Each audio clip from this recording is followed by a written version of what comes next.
Pedangdut Ayu Ting Ting dilangkahi sang adik, Asifa Nuraini untuk menikah.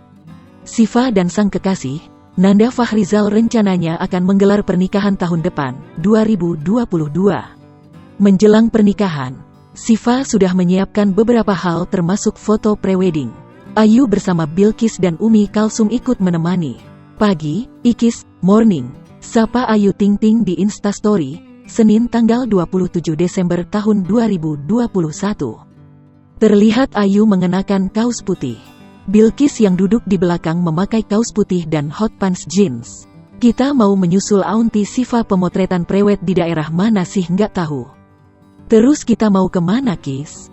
Setelahnya, mereka akan ke pantai. Ke pantai, ujar Bilkis. Ayu antusias melihat prewedding Siva. Seperti apakah pemotretannya Siva? Penasaran? Kita lihat kira-kira Siva fotonya tema apa ya?